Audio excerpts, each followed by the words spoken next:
Dengan kisah kabar zaman masa kerajaan Nabi Sulaiman dibesi orang Nabi Jamu'in dengan angin saja serta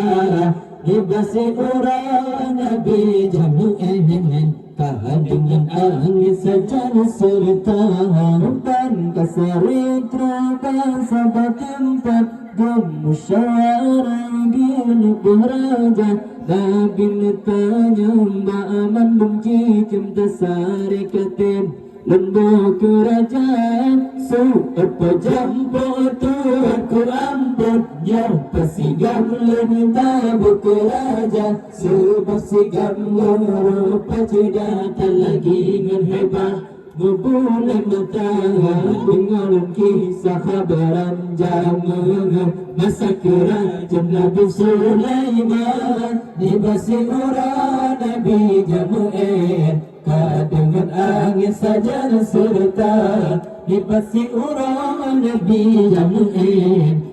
dengan angin saja serta mata di bulan baban mekue lipatan sabda nasingam kuraja Nabi Sulaiman masanya tukim benci cem lain surah mubura cuma di ada pura kotak-kotak hanya campak bangun keraja sebab balon jalan tapi yang sampai jalan malam juga dengan kisah kabaran zaman masa kerajaan Nabi Sulaiman dibasi orang Nabi Jamu'in dengan angin saja serta dibasi orang Nabi Jamu'in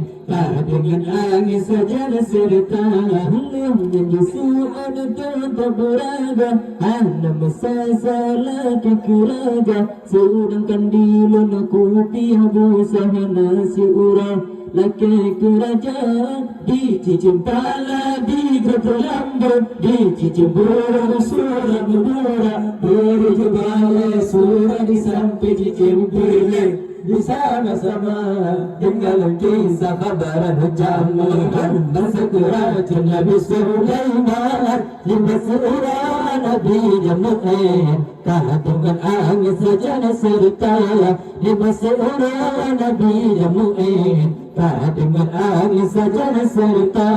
lupakan baladi apa jambu itu dengan supaya berbenda mata baladi tanah dengan rakan mamamu oban suka mata durang cuma didamai oleh kediri sirih wali tak berkurangnya tutup beranggota berkuagi tak berkurani Baci jembalan dengan kisah kabaran zaman masa kerajaan Nabi Sulaiman dibasi orang Nabi Jamu'in dengan angin saja serta